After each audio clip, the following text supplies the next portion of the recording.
Bueno, mientras que lo esperamos a José Luis Espert, les voy contando que este espacio lo organiza Mujeres Libertarias Argentinas.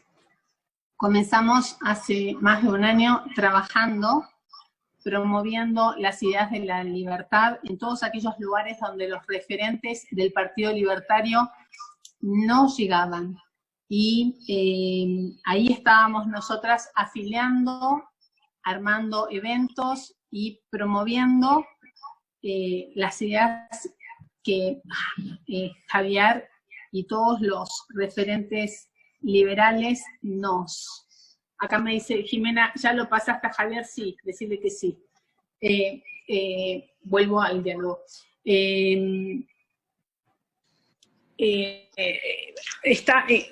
Estaba comentando la actividad de Mujeres Libertarias. Y bueno, comenzamos afiliando en toda la Argentina. El grupo empezó a crecer de tal forma que empezaron a incorporarse mujeres de otros partidos políticos y viendo hacia dónde se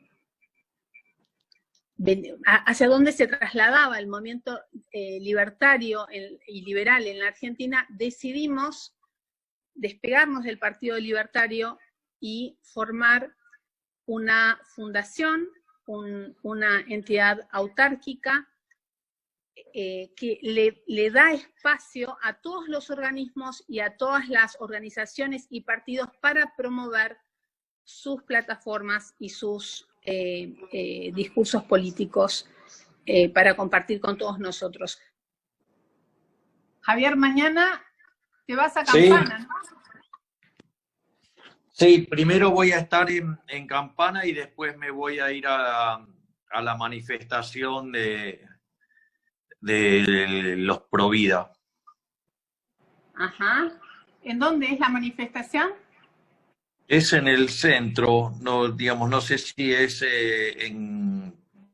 ya te digo exactamente dónde es.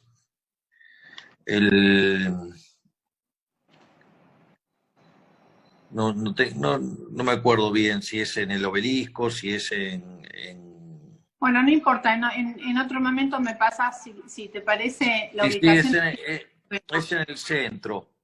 O sea, pero no sé si es en el Congreso, si es en la Casa Rosada, no sé bien dónde la manifestación. O sea, yo me junto con los organizadores y desde ahí voy a estar movilizándome.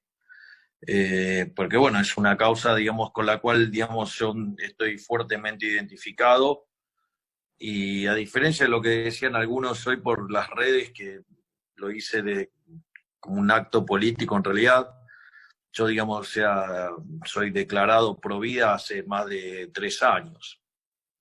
Así es que, digamos, o sea, nada, o sea, siempre hay gente diciendo estupideces, así que esta no sería la última, me imagino, además. Bien. Siendo las 8:30, vamos a comenzar con la disertación. Vamos a ir presentando a Javier hasta que venga José Luis. Javier Milei es licenciado en Economía de la Universidad de Belgrano. Realizó un posgrado en Teoría Económica en el Instituto de Desarrollo Económico y Social y un posgrado en Economía en la Universidad Torcuato Di Tella. Ha sido economista, jefe de la empresa Máxima AFJP, las administradoras de fondos de jubilaciones y pensiones, coordinador del estudio Broda y asesor del gobierno argentino en el CIADI, que es el Centro Internacional de Arreglo de Diferencias Relativas e Inversiones. Además, se desempeñó como economista, jefe de la Fundación Acordar, como miembro del B20. El B20 es la representación del sector privado en el G20. Miembro de la política económica del ICC International, que es la organización empresaria más grande del mundo, que representa a más de 45 millones de empresas en más de 100 países, asesorando al G20 en el diseño de políticas económicas y es miembro del World Economic Forum en temas vinculados al crecimiento económico. Es especialista en temas de crecimiento económico, con y sin dinero. Ha sido profesor de microeconomía, macroeconomía, teoría financiera, crecimiento económico y economía matemática, tanto en las universidades argentinas como en el exterior. Actualmente es profesor titular concurso de Teoría Monetaria 1 y 2 en la Universidad de Belgrano. Es autor de más de 50 artículos académicos, cerca de 300 artículos periodísticos en los medios más importantes del país. Es autor de más de 13 libros, entre ellos Lecturas de Economía en tiempos de Kirchnerismo, El retorno al sendero de la decadencia argentina, Desenmascarando la mentira keynesiana, Política económica contrarreloj, Otra vez sopa, Maquinita, Inflecta, Devaluta, y el último que leí, Libertad, Libertad, Libertad. Estos tres últimos en colaboración con el señor Diego Giacomini. Ahora sí, Javier, te escuchamos. Tenés que activar el sonido, Javier. Ah, se había desactivado solo. Bueno, a ver, el tema es el siguiente. Digo, lo que tiene que ver con la temática, ¿no? O sea, cómo fue esto de hacer este binomio, por decirlo de alguna manera. Yo siempre, históricamente, estuve muy vinculado a la batalla cultural, siempre me sentí muy cómodo en la batalla cultural, tanto, digamos, en el plano académico como en lo que es en el plano mediático, por decirlo de alguna manera. Y un día estaba cenando con un amigo y me dijo, bueno, está muy bueno, es muy interesante todo lo de la batalla cultural.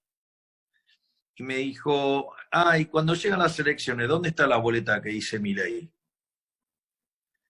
Y ahí me miré con mi hermana, porque digo, todo el mundo sabe que estoy casi todo el tiempo con mi hermana, y nos miramos y no sabíamos para dónde salir, porque no había una boleta que dijera Milei.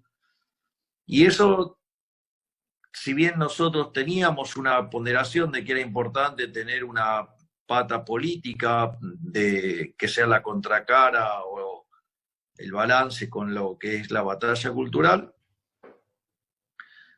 me hizo pensar seriamente, digamos, o sea, de cuán efectivo era lo que estaba haciendo y que sinceramente veía con muchas dificultades continuar con el tema de la batalla cultural, ya que el gobierno hay un avance importante sobre los medios de comunicación. El año que viene, de hecho, se va a notar con mucha más claridad. De hecho, gente muy cercana al gobierno ha pedido públicamente, digo, que se me censurara y que no se me invitara más a los canales de televisión. Por lo tanto, digo, la batalla cultural empezaba a entrar en un callejón sin salida. Esa era la sensación que tenía. Y también, digamos, el hecho de ver que, digamos, los políticos se te matan de la risa, porque es verdad, los podés descuartizar en un debate, pero después, cuando llega el momento, ¿qué importa si lo descuartizo al imbécil de Lipovetsky, al retrasado de Iglesias, o cualquiera de los impresentables del Frente de Chorros? Si total después tenés los mismos para votar. Por lo tanto, ahí, en ese contexto, yo, digamos, recibo el impacto de lo que me dice mi amigo en aquella cena, y me dice, bueno, vayan y piensen esto, digamos, o sea, digamos, sometan esta situación al equipo Milei y a ver qué hacen, vengan la semana que viene. Y con mi hermana dijimos, me parece que hay que involucrarnos. Antes de que llegue esa escena, yo voy a bueno, me preguntan, y bueno, yo nunca había cerrado la puerta de la política, pero, digamos, siempre, digamos, manifesté mi intención de estar en la batalla cultural. Y ahí es cuando empiezo a reflexionar, dejo más claras las puertas abiertas, y ahí es cuando me contacta Luis Rosales. Y cuando Luis me dice, mira, si vos quisieras participar, digamos, nosotros te recibimos con los brazos abiertos. Luis me cedió su lugar en Capital Federal, me decía que me lo iba a ceder y que, digamos, así que yo podía, si iba a participar en política, ellos consideraban que yo podía estar en el Frente Despertar como candidato a diputado nacional por la Ciudad Autónoma de Buenos Aires. Y entonces, bueno, la idea era, después me volví a juntar con este amigo, le dije, sí, efectivamente me voy a meter. Y al otro día después lo llamé a Luis, le confirmé que sí, que me iba a meter y que lo iba a hacer con José Luis. Ese, digamos, y después nosotros hicimos un vivo y lo presentamos en ese vivo y fue verdaderamente muy lindo. Y entonces la pregunta es, ¿por qué con José Luis? Pues uno podría decir. Bueno, una de las cosas que yo, digamos, descubrí es que mientras que yo hacía vivos con otras personas, tenía una determinada convocatoria y a José Luis también tiene su convocatoria, y que nos dimos cuenta que cuando nos juntábamos, la convocatoria de los dos juntos excedía mucho más que la suma de las partes. Porque en términos concretos, digo, yo he hecho un vivo con López Murphy y ese vivo tuvo 3.000 personas. Hice con Carlos Rodríguez y tuvo 4.000. Hice con Cavallo y tuvo 5.000. Bueno, entonces hacemos el primer vivo con José Luis y tuvimos en línea 17.000 personas y tuvimos más de 30.000 espectadores en poco menos de una hora. A raíz de eso, después volvemos a hacer otro vivo, que es y cuando vamos a hacer el otro vivo, que además lo habíamos anunciado con más tiempo y todo, queríamos entrar al vivo y al minuto se caía, y al minuto se caía. Intentamos hacerlo 5 veces desde mi cuenta, no era posible. Lo intentamos hacer 2 veces desde la cuenta de José Luis, tampoco. Por lo tanto, decidimos mutar al canal de YouTube de José Luis. O sea, hicimos un Zoom y lo íbamos a transmitir por el canal de YouTube de José Luis. Ante esa situación, yo grabo un video en el cual explico que vamos a estar pasando de plataforma, y cuando al minuto, digamos, viene mi hermana a donde yo estaba, digamos, a acomodar digamos, la computadora para hacer el Zoom, porque el teléfono lo estaba usando para otra cosa, digo, justamente para el Instagram y esas cosas. En cerca de 1 minuto, como mucho 2 minutos, el video tenía 26.000 reproducciones, es decir, que había 26.000 personas esperando para ver eso. Bueno, digamos, o sea, fue un descontrol total, digamos, el video después terminó teniendo en menos de una semana más de 1 millón de reproducciones. O sea, evidentemente algo pasaba. Por lo tanto, o sea, en términos de sinergia, era indiscutible el efecto que había. Por otra parte, sí, sí, porque la suma de o sea, la suma de los dos es más que la suma de las partes. Entonces, o sea, pero hay sinergia, pero porque es muchísimo más grande. Y además, no solo eso, sino que, por otra parte, yo siempre tuve mucha afinidad con José Luis, o sea, yo siempre tuve un aprecio muy grande. Después, sin conocer los vericuetos de la política y la lógica de la política, firmé una carta donde claramente no fue una decisión feliz. Después me doy cuenta que los argumentos que se levantaban para cuestionar la situación no eran como se los presentaba, digo, pero esto solamente te das cuenta una vez que ves lo que es la política. No solo eso, digamos, las acusaciones posteriores que le hacían personas muy allegadas a mí, me di cuenta con el tiempo que no eran más que chimentos que eran propagados por gente que le tenía mucha envidia, mucho odio, mucho resentimiento a José Luis. Y por eso, pese a no dar mi apoyo al armado político, siempre tuve una opinión muy, pero muy, muy positiva sobre José Luis, no solo en lo humano, sino también en lo profesional, algo que hice de modo sistemático, pese a lo que decían personas muy cercanas a mí, que hoy me doy cuenta que mienten descaradamente, porque de hecho lo hacen respecto a mi persona hoy, digamos, o sea, han llegado a acusarme de nazi. ¿Cómo? Perdóname que te interrumpa. Tengo los tiempos marcados por Jimena y me ha dicho que en 1 hora tienen que estar libres. Y subió José Luis y me encantaría darle la bienvenida. ¿Me permitís? Sí, te cierro la idea y lo saludamos al profe. Ok.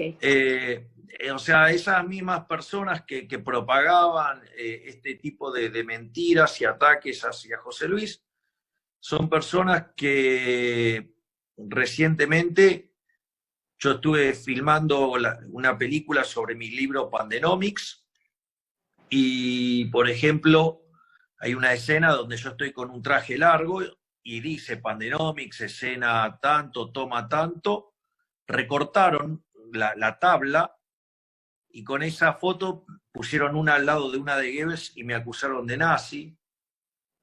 Digamos, esas mismas personas me acusan de que ahora soy un ladrón de la política, cuando en realidad, digamos, andamos con nuestros autos y un megáfono. Lo cuento, digamos, porque para que tengan idea, digamos, del daño, digamos, que hay de muchas personas haciendo, digamos, en el mundo liberal, calumniando, injuriando, y la realidad es que, digamos, con esos tweets, digamos, uno hasta podría demandarlos.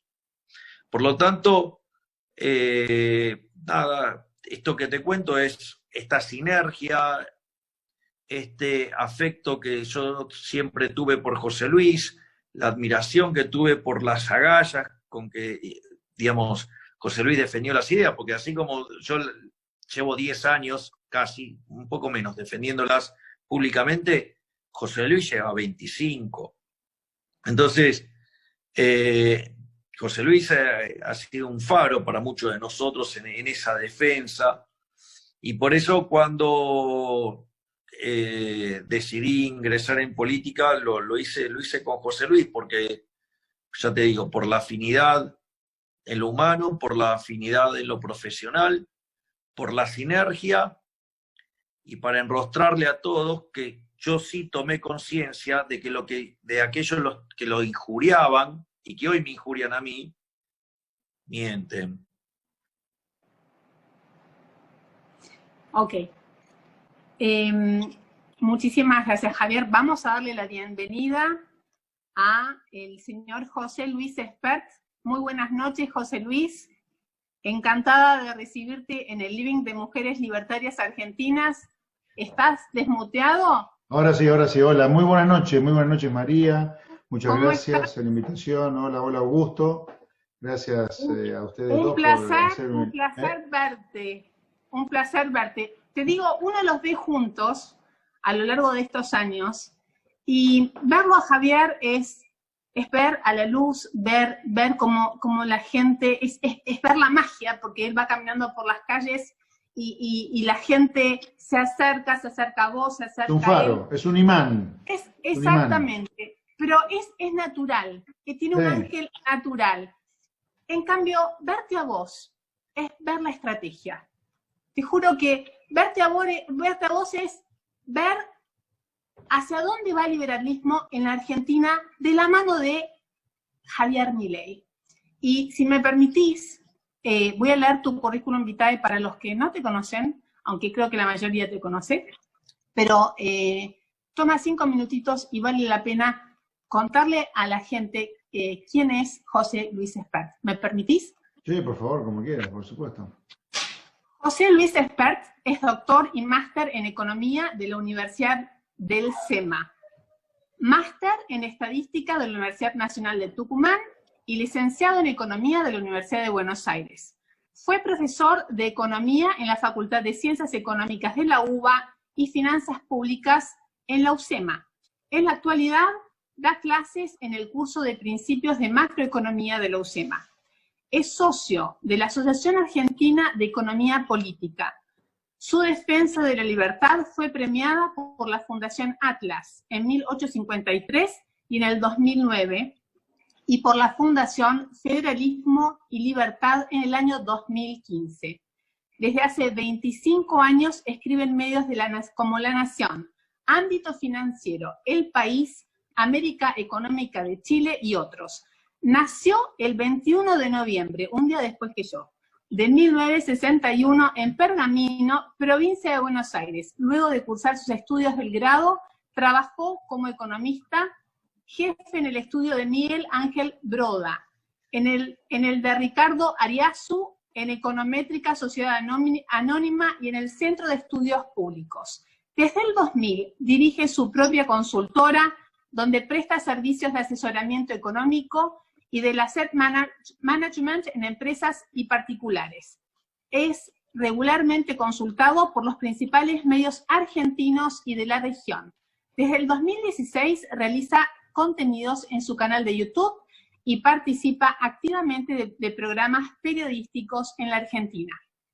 Autor del bestseller Argentina Devorada en el año 2017, en el que diagnostica las causas de la decadencia argentina y propone los cambios necesarios para salir de ella. En el 2019 publicó su segundo libro, La Sociedad Cómplice, de Editorial Sudamericana, donde analiza la verdadera Argentina, aquella que se esconde detrás de las ideas falsas que nos sirven de excusas para no avanzar y las desmitifica. Fue candidato a presidente de la Nación en las elecciones del 2019. Te escuchamos, José Luis. Bueno, en primer lugar, de nuevo, repito, muchas gracias María y muchas gracias a Augusto por haberme invitado a estar acá. Muchas gracias a la presencia de todos ustedes y en particular gracias a la compañía de mi querido amigo Javier Milei aquí en esta noche. Hoy venimos de estar, prácticamente estamos siendo concubinos a veces con Javier, nos falta ir a la cama juntos.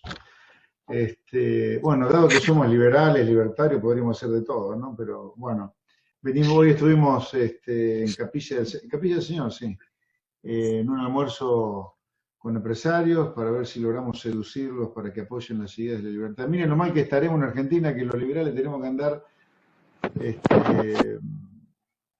arrastrándole el ala a empresarios supuestamente liberales para que apoyen las ideas de la libertad, porque les cuento que para que Javier trabaje menos de lo que trabaje, que yo trabaje menos de lo que trabajamos, dedicarnos a la política, eso hay un costo que hay que pagarlo, ¿no? Bueno, yo lo que quería transmitirles es el único motivo por el cual estamos acá. Yo creo que en esto del armado político me parece importante hablar de una persona que yo diría que es crítica en esto, que es Luis Rosales. Luis Rosales, que con su manera pausada, calmada, no tan salvaje como Javier y yo diría, Luis Rosales es un titán, sin el cual el año pasado nos hubiéramos caído. Porque lo que nos hicieron los buenos del gobierno de Cambiemos para bajarnos fue todo. Nos hicieron todo lo que podían hacer, todo, todo. Nos sacaron el sello, campaña sucia, de desprestigio, de difamación, nos vaciaron la lista de la provincia de Buenos Aires, de todo. Luis Rosales se puso el hombro a la campaña, porque yo estaba terminando mi doctorado en economía, yo el 2 de marzo defendí la tesis doctoral, ahora el 2 de marzo de 2020, inmediatamente después de las elecciones. Así que yo me concentré mucho en las giras y en preparar los debates, con letra en los debates de Luis y mía. Así que Luis, todo lo que es el desarrollo de una campaña presidencial de un grupito de gente que había comenzado 9 meses antes, fue de él. Así que lo que hizo Luis el año pasado fue ciclopio. Luis es brillante, es muy buena persona, trabajador, y este año también está trabajando mucho. Esta vez estamos Javier y yo también. Así que me interesa resaltar la persona de Luis Rosales, que en todo esto que está ocurriendo es crítico.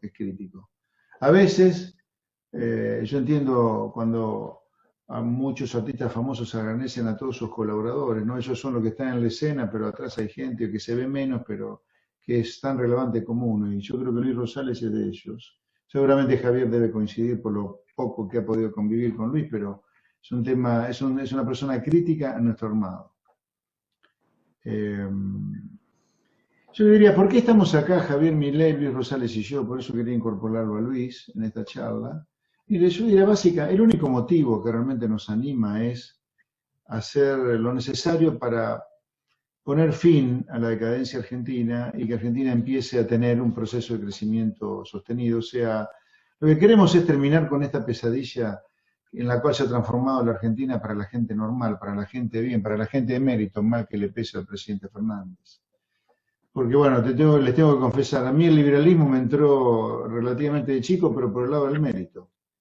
Yo no sabía muy bien lo que era el liberalismo.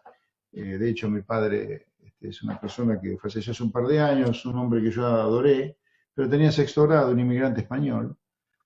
Mi madre ya era un poco más formada, era maestra, pero nunca se respiró tanto el liberalismo en casa, sino más bien el mérito para conseguir las cosas. Y para que el mérito sea relevante para conseguir las cosas, el liberalismo es el que permite que el mérito nos distinga. En un sistema no liberal, en un sistema donde no rige el mérito, vale el acomodo, la prebenda. Y yo no dudaría que muchos de nosotros hubiéramos llegado mucho más lejos de lo que hemos llegado si la regla de Argentina fuera la libertad, porque ahí se vería el mérito. El mérito queda muy opacado en Argentina por chantas como el presidente Alberto Fernández, que hacen una suerte de acto de arrojo al decir que el mérito es malo. No, el mérito es crítico para poder tener sociedades donde la gente viva bien. Nosotros estamos acá solo con Javier y Luis para cambiar la Argentina. No nos interesa un puestito en la Cancillería, en el Ministerio de Economía, incluso la presidencia, no, nos interesa cambiarla. O sea, no estamos por un puesto, ni por diputados tampoco. La diputación ojalá llegue, es un medio para conseguir un fin muy superior. Lo que nos mueve es el cambio de la Argentina, lo que nos mueve es hacer una cosa completamente diferente. Lo que nos mueve es remover todo lo que está mal y ponerlo patas para arriba, haciendo lo que hacen los países, en los cuales la gente que vive adentro de esos países la pasa bien. Acá la gente la pasa mal, la pasa realmente muy mal. Estamos hablando de los millones de argentinos que todos los días se levantan a trabajar, a abrir su comercio, su industria, a empezar a trabajar como autónomo, monotributista, el asalariado. Acá la pasa mal el jubilado que trabajó toda la vida y le pagan miserias, es una jubilación de reparto. Y también el beneficiario de planes sociales no tiene futuro en Argentina. Muchos beneficiarios de planes con los cuales nosotros hablamos en estas giras, porque nosotros vamos al barro del conurbano, no andamos haciendo liberalismo de canapé, sino liberalismo en donde hay que hacerlo, donde uno se ensucia y corre el riesgo, como nos pasó los otros días en Granbur, de que la cámpora nos recontraputeara, nos dijera de todo, y el valeroso Luis Rosales salió a enfrentarlos, con la ayuda de Javier y mía. Nosotros queremos cambiar la Argentina para que los que hacen la diferencia en prosperidad, en futuro, los que hacen la diferencia en plata en concreto, no sean estos atorrantes, chantas, chorros, tranza que nos gobiernan la Argentina, sino que sea la gente de bien, la gente de estudio, de esfuerzo, la que emprende. Y por eso hay que cambiar un sistema, y a eso hemos venido nosotros, a cambiar un sistema, desde donde sea, desde el lugar que la sociedad quiera, pero cambiarlo. Repito, no estamos por ningún puestito pedorro nosotros, estamos para cambiar el país. O sea, nuestra demanda, nuestro objetivo es enorme. Por eso necesitamos mucho el apoyo de todos ustedes, el trabajo de todos ustedes. Por eso agradecemos mucho desde este lugar a todos los que trabajaron con nosotros el año pasado y les agradezco ya anticipadamente lo que van a trabajar para que la Ciudad de la Libertad el año que viene tengan una buena performance, porque nos necesitamos. El país lo necesita la gente de trabajo, lo necesitan los obreros, los empresarios que emprenden, que no transan, lo necesitan los beneficiarios de planes que quieren dejar de ser planeros, lo necesitan los jubilados, lo necesita toda la gente de bien, necesita el liberalismo. Necesitamos también que fiscalicen el día de la elección, porque si no nos roban, como nos robaron en muchos lugares el año pasado. Ahora, ¿qué tipo de cambio es el que tenemos que hacer? Yo diría es elemental el cambio que tenemos que hacer, elemental. Es básico, es aplicar solo la ley de gravedad. ¿En qué consiste la ley de gravedad? Mire, consiste en que las empresas compitan con el mundo para que la gente tenga los bienes y servicios que adquiere a precios razonables y a calidad razonable. La competencia es crítica para poder tener precios razonables y bienes de calidad. Sin competencia tenemos lo que tenemos hoy, productos de morondanga carísimos. Ahora, como no queremos generar un industricidio en Argentina de ninguna manera, sino que queremos generar una economía que crezca, la protección debe hacerse con un tamaño de impuestos razonable, no el delirio de impuestos que tenemos hoy. Hoy los ciudadanos argentinos, más que ciudadanos, son esclavos impositivos, esto tiene que terminar, pero para lo cual se requiere una profunda reforma del Estado, profundísima. Hay que echar millones de ñoquis, hay que eliminar la coparticipación de impuestos para realmente regionalizar el país, en fin. Hay muchas cosas por hacer por lo del gasto para poder eliminar el déficit y bajar impuestos. Y la otra manera de proteger a nuestra industria, de manera no distorsiva como es un arancel prohibitivo, es con una reforma total de las leyes laborales, que además tienen como objetivo desprecarizar el empleo que está totalmente precarizado hoy. Hoy tenemos 6 millones de trabajadores trabajando en negro. El 40% de los trabajadores argentinos trabajan en negro, sin derecho a jubilación, sin derecho a obra social, sin aguinaldo, sin vacaciones. Entonces, estas tres cosas son críticas para crecer. Apertura al comercio, y para que esto no signifique el fin de nuestra industria, ni de nuestro turismo, ni del agro, ni de las economías regionales, ni del petróleo, sino todo lo contrario, potenciarlas. Tenemos que tener menos impuestos y leyes laborales que promuevan la creación de empleo en blanco. En definitiva, se trata de poner todo el herramental de la política económica al servicio de la ventaja comparativa de Argentina, que inicialmente podrá ser agroindustria, commodities, combustibles, petróleo, minería, economías regionales, pero con el tiempo eso va a cambiar, cada vez seremos más ricos y empezaremos a diversificar, pero naturalmente nuestra ventaja comparativa y haremos otras cosas, y no solo commodities. Ahora, si no empezamos a reconocer que somos una economía que produce commodities y que para eso hay que armar toda la política económica para explotar esa ventaja comparativa, sería como ponerlo a Messi a jugar de los Pumas en lugar de ponerlo a jugar de 10 de la selección argentina o de Barcelona, con el mayor de los respetos a nuestro querido Diego Maradona, que lamentablemente nos ha dejado. Pero yo diría, lo de Argentina es grosero. Es como si lo tuviera Messi jugando de pilar de los Pumas en lugar de 10 del fútbol. Nunca nos va a ir bien, aunque lo tengamos a Messi, si lo ponemos a jugar al rugby en lugar del fútbol. Ahora, esto que parece elemental, es muy jodido hacerlo, porque hay que enfrentar mafia, pero esa es otra discusión. Lo que hay que hacer es elemental, es obvio. Da un poco de vergüencita decirlo incluso que esto hay que hacerlo, y parece mentira que hay que machacar y enseñarle a la gente que esto es lo que hay que hacer, cuando debería ser obvio que esto es lo que hay que hacer, porque los países que prosperan, los que prosperan, no discuten estas cosas, las hacen sin dudarlo. Ahora, claramente, como consecuencia que Argentina hace casi un siglo que está haciendo todo mal, con un proteccionismo industrial indebido, con un Estado presente que nos viola impuestos y con leyes laborales que han prohijado mafias sindicales, esas mafias contra las que hay que luchar. Aquí hay que luchar contra la mafia de los empresarios prebendarios, contra la mafia de toda la política que está enquistada en el Estado y contra las mafias sindicales. Pero separemos los tantos. Una cosa es que hay que tener los huevos y el coraje y la inteligencia para luchar contra mafias, y otra cosa es que lo que tenemos que hacer es elemental y básico. Y es tan elemental y básico que ese es el motivo por el cual todo fracasa acá. porque estamos violando la ley de gravedad. Argentina ha puesto de otra manera, yo recién de Messi, es como si Argentina se tira 10 veces de un 10º piso y las 10 veces quiere terminar bien cuando llega al piso. No, de 10, 9 se va a matar. Una puede ser que zafe. Pero esta es la lucha por la cual estamos. Después vendrán infinidad de reformas que hay que hacer a la seguridad, a la educación, a la salud, a la ley electoral incluso. Pero si Argentina no empieza a crecer, luego de 11 años que no crece, luego de 50 años de una decadencia atroz y de 100 años donde ya veníamos mal, mire, no podemos discutir ninguna otra reforma. Por lo tanto, acá es crítico empezar a crecer. Y para comenzar a crecer hay que tirar a la basura un sistema nada meritocrático, populista, demagógico, socialista, y reemplazarlo por otro. Que es elemental hacerlo porque es lo que hacen los países en los cuales la gente que vive ahí vive bien. Ahora, hay que tener mucho coraje e inteligencia porque hay mafias en el medio que van a impedir este cambio. Yo finalmente cerraría diciendo, esto no es un tema solo de nosotros los dirigentes políticos, sino también de la sociedad. La sociedad tiene que volver a valorizar el voto. La sociedad, la gente de a pie, la gente común está degradando el voto al vivir diciendo que vota por el mal menor. Hay que enaltecer al voto, hay que ponerlo en el trono de nuevo.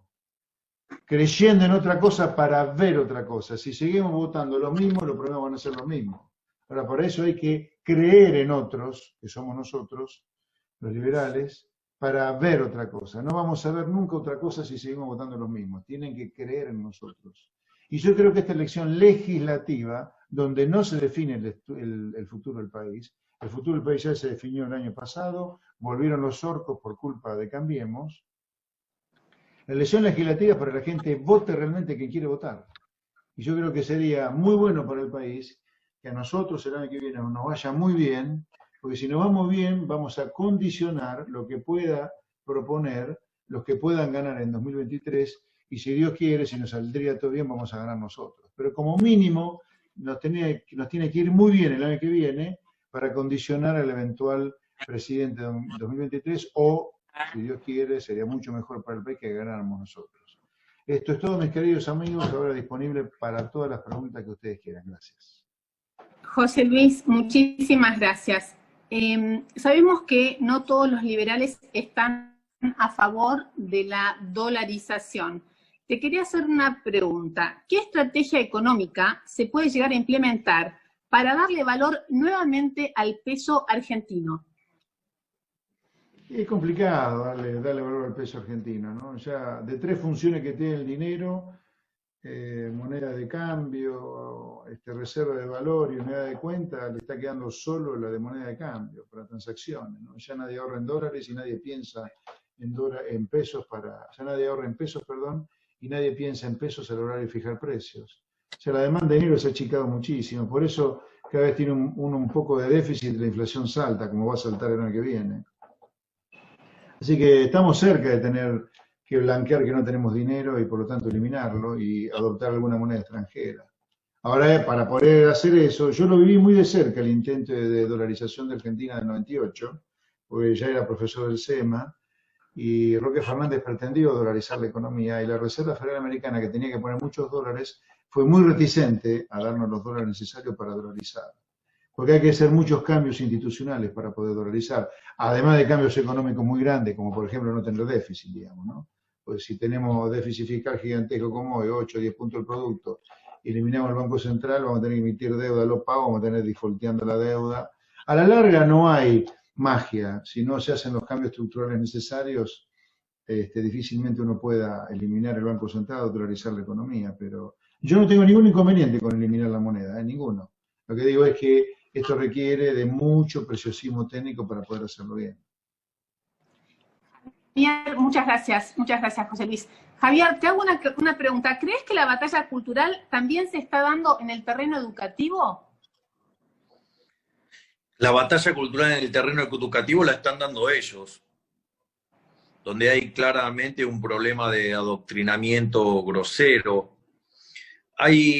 Yo la semana pasada hice un vivo con Anabel Laureli. Ella está publicando un libro sobre adoctrinamiento, por ejemplo, en la Universidad de Buenos Aires, y ahí ella demuestra cómo la Universidad de Buenos Aires está cooptada por el marxismo. De hecho, también lo que sucede es que la izquierda en eso ha sido muy sistemática, ha entendido muy bien de qué se trata la cosa, en especial en Latinoamérica, después de la caída del muro, cuando se quedan sin el financiamiento. En el año 90 crean el Foro de San Pablo y ya en el año 98 tienen su primer presidente, que fue Chávez, y después, bueno, vinieron todos los demás, Lula, Bachelet, Lagos, Tabaré, Mujica, Correa, Evo Morales, o sea, con lo cual, o sea, y ellos aplicaron Gramsci a la perfección, ¿no? O sea, fueron por la educación, por la cultura y los medios de comunicación, no por los dueños, obviamente, sino por aquellos que hacían los programas, por decirlo de alguna manera. En ese sentido, lo que ustedes tienen es que la batalla cultural, quienes la están dando desde hace muchos años, es ellos, o sea, en el sentido de que claramente de hecho, si ustedes quisieran, por ejemplo, en economía, no sé, hacer un programa de economía que no tuviera un corte keynesiano, digamos, es más, si ustedes quisieran hacer un programa con cortes liberal, le diría que la CONIAU no se lo aprueba. Es decir, que ahí hay un problema en la educación, o sea, la educación pública, ¿no? O sea, tanto de gestión estatal como de gestión privada. O sea, ¿por qué? Porque aun cuando ustedes tengan una institución privada, los contenidos los fija el Estado, y en ese sentido se trabaja en un adoctrinamiento en la religión del Estado para ser esclavos del Estado, donde la gente, digamos, ante cualquier solución, en lugar de estar pensando en cómo arreglar el problema, están pensando a ver cómo lo arregla el Estado. Por eso también, digo, nos sorprende que después los políticos, cuando aparece un problema, digo, siempre están buscando a quién echarle la culpa. O sea, porque es parte del mismo proceso cultural. Por lo tanto, yo creo que eso va a ser muy, muy difícil de revertir en el corto plazo. Los espacios que hay para dar esa batalla son esencialmente en los medios, como para desde ahí ir despertando personas, o sea, y eso creo que tanto José Luis durante 25 años y en mi caso en los últimos 7 u 8 años, creo que en algún sentido lo hemos plasmado de una manera exitosa, por decirlo de alguna manera, y que ha permitido, digamos, lo que está pasando hoy, porque hay que recordar que es muy importante lo que hicieron el año pasado José Luis Espert y Luis Rosales, volviendo a llevar las ideas de la libertad a una elección presidencial después de 30 años, llegar al debate y ganarlo con amplitud. Y cuando uno mira los procesos exitosos que llevan los procesos, digamos, exponenciales, uno lo que ve es que arrancan lento, pero en un momento hay un punto de inflexión y esa función, o sea, se dispara de manera muy fuerte, y creo que hoy estamos viendo los frutos de esa tarea titánica que llevaron a cabo José Luis Espert y Luis Rosales, y motivo por el cual, digamos, siempre señalé que los liberales teníamos que estar muy agradecidos por eso, y bueno, digamos, casi que les diría que hoy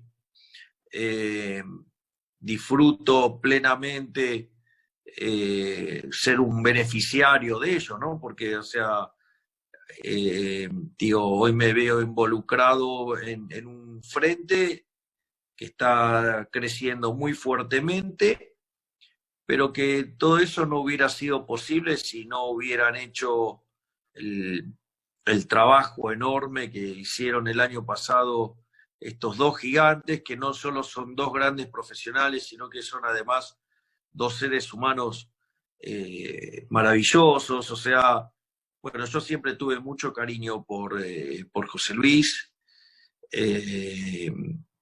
Digo, es más, o sea, he vivido con mucho dolor lo del año pasado en algún tramo, pero bueno, digamos, los melones se van acomodando solo, ¿no? Y la realidad es que el tiempo acomodó las cosas y yo creo que me ha llevado al lugar correcto, donde me siento cómodo, y yo creo que además de lo que nosotros estamos haciendo en lo político, en cierta manera también seguimos dando la batalla cultural. Así es que, o sea, no es que no lo estamos haciendo, lo que pasa es que, es más, José Luis ha seguido publicando libros. Digamos, yo en este año voy a terminar con la publicación de 4 libros, básicamente porque publiqué Pandenomics, hay otro que está terminado y que va a salir del año que viene, pero digo, ya lo terminé.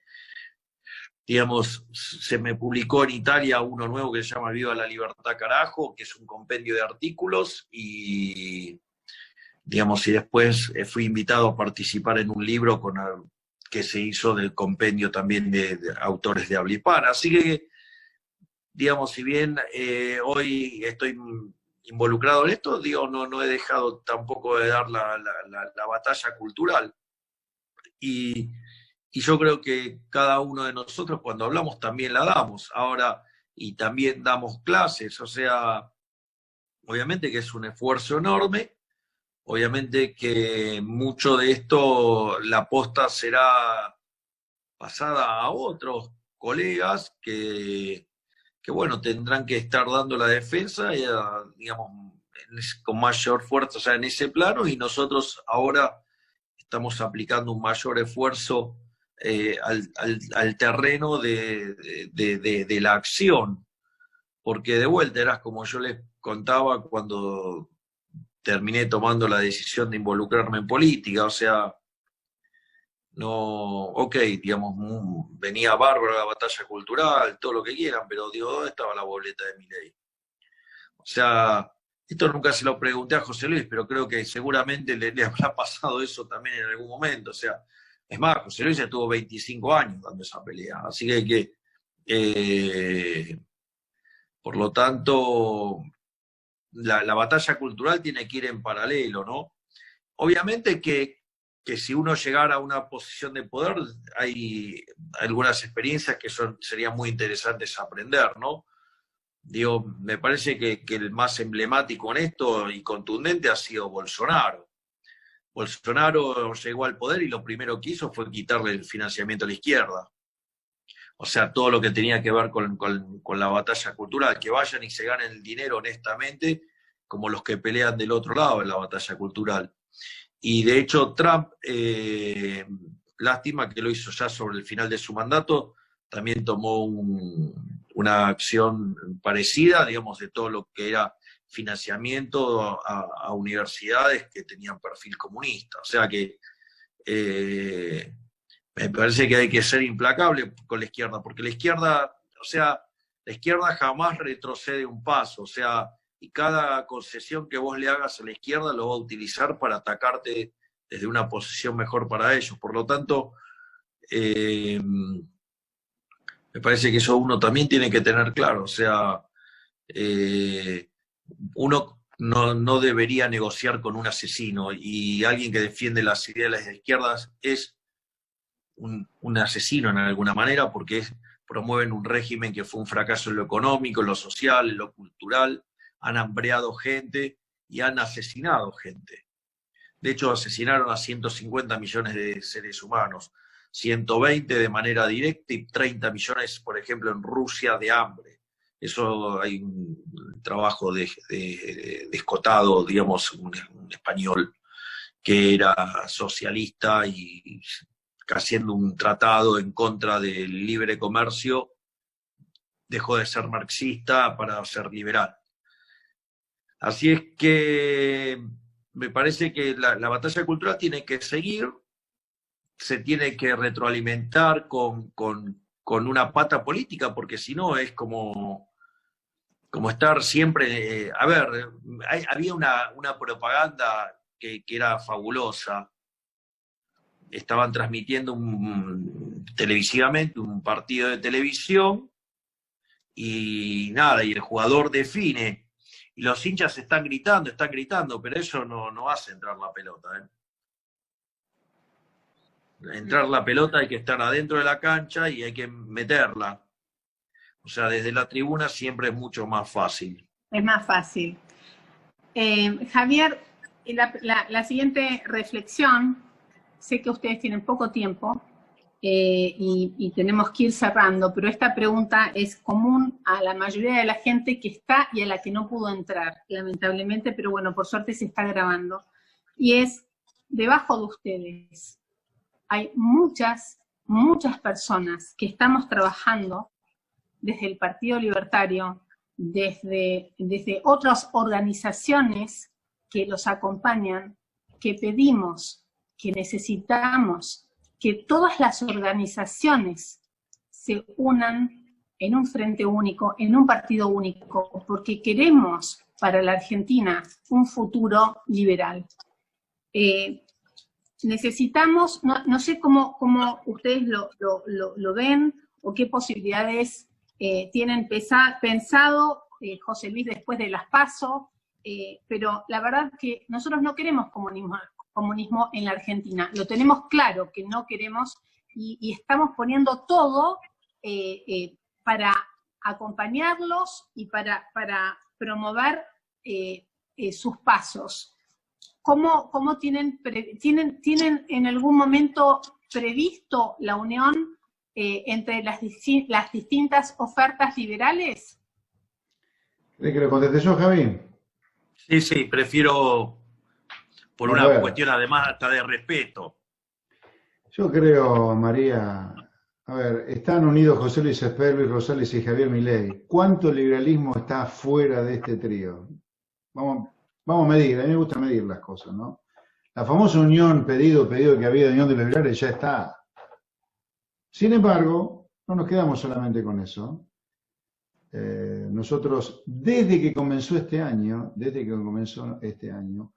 aún a gente que yo creo directamente nos faltó el respeto, el enorme esfuerzo que le hicimos el año pasado, que no dijo una sola palabra a favor de nuestra candidatura, al contrario, la combatió desde el propio liberalismo. Sin embargo, en una actitud de una enorme generosidad, los llamamos a todos para que se sumaran a lo que ya habíamos comenzado el año pasado. Nosotros tuvimos infinidad de Zoom con todos los que están pedidos en el chat, porque yo leí, todos los que están nombrados en el chat, yo personalmente, junto con Luis Rosario, los llamamos para que se unieran. No, el año pasado era la excusa del armado, ahora la excusa era que todos querían sacar músculo por sí mismos, a ver cuánto músculo sacaban y eventualmente empezar a discutir la unión a fines de año. Bueno, lo lamentamos mucho porque nosotros queríamos desde el principio de año que estuvieran todos adentro, todos, ¿eh? Cuando digo todos, estamos hablando de todos los que están nombrados en el chat, todos. Sin embargo, todos nos dijeron lo mismo, uno por una causa, el otro por la otra. No, esperemos, queremos hacer otra cosa primero. Vamos a ver después más adelante la unión. Qué raro, bueno. De pronto encuentro a recrear, a unidos y a mejorar juntos para intentar armar entre los tres un partido político que por sí solo no pudieron armar a lo largo de todo el año. Nosotros no tenemos nada que ver con mejorar. Mejorar es Cambiemos. Nosotros no tenemos nada que ver con Cambiemos. Más allá de que nunca fuimos realmente invitados a discutir esa unión, pero aunque nos hubieran invitado, no comunicado solamente que tal día se iba a firmar un documento, como fue, aún así nosotros no tenemos nada que hacer con Cambiemos, porque creemos que Cambiemos es kirchnerismo y buenos modales, y entre los dos se van rotando a ver quién gobierna después de un fracaso del anterior. Por eso el kirchnerismo le siguió Cambiemos y el Cambiemos le siguió el kirchnerismo. Esa es una falsa grieta. Es una grieta que nos hunde. Podemos llegar a terminar con los niveles de pobreza de Venezuela sin que tengamos un Maduro, con la rotación permanente de dos fracasos como son Cambiemos y kirchneristas. Por lo tanto, nosotros con eso no tenemos nada que ver.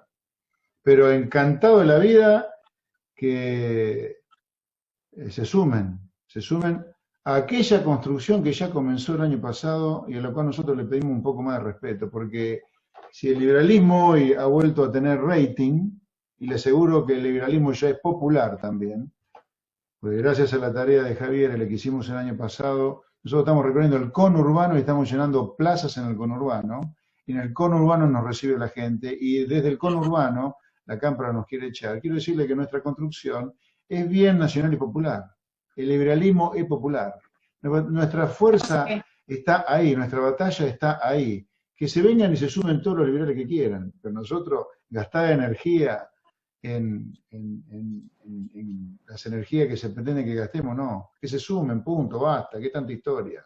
Aprovechen la ola que comenzó el año pasado en lugar de combatirla tanto ya con excusas que son ridículas. Sí, por lo tanto, nosotros hemos sido muy generosos en ofrecerles que todos se integren, ahora exigimos un poquito más de respeto a lo que se hizo el año pasado, sin lo cual no estaríamos parados en este lugar, ¿no? José Luis, perdona. Pero más allá, perdona, insisto, del punto de vista del quantum, de la magnitud, la Unión de Liberales ya está, con Resper, Milei y Rosales, ya está. Chilo Pemucci no va a competir el año que viene. Última pregunta y con esto cerramos. ¿Vamos a poder construir más liberalismo desde el consenso de la oposición? ¿Vos crees que lleguemos en algún momento a mediar un mínimo de consenso con la oposición? Mira, nosotros se lo decimos a todos cuando surge esta pregunta. Nosotros queremos cambiar el país. No queremos un puestito de ningún tipo en particular. Queremos cambiar el país, poner todo pata para arriba a favor de la gente de mérito. Mal que le pese, insisto, al presidente Fernández. ¿Eso qué significa? Que yo creo que es conveniente para ese cambio que queremos hacer de fondo del país, es conveniente que nuestras ideas el año que viene sacan muy buen porcentaje de votos. Si el año que viene nosotros logramos medir mucho, vamos a condicionar al próximo gobierno, la oposición al kirchnerismo para el 2023, o si no, eventualmente ganar nosotros.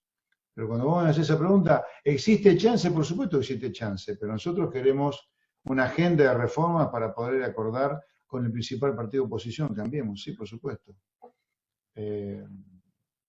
Nosotros quisiéramos ganar la elección. Sé que los dos, la tengo a Jimena que me... muchísimas gracias por haber venido los dos. Sabemos que tienen una agenda más que apretada y bueno, nos vemos mañana en Campana, ¿sí? Nos vemos en Campana mañana, ha sido un placer. Gracias María de nuevo, gracias Augusto, gracias Javier por acompañarme en este rato. Gracias a todos los que han estado en esta hermosa reunión. Muy buenas noches. Muy buenas noches. Muchas gracias a todos también.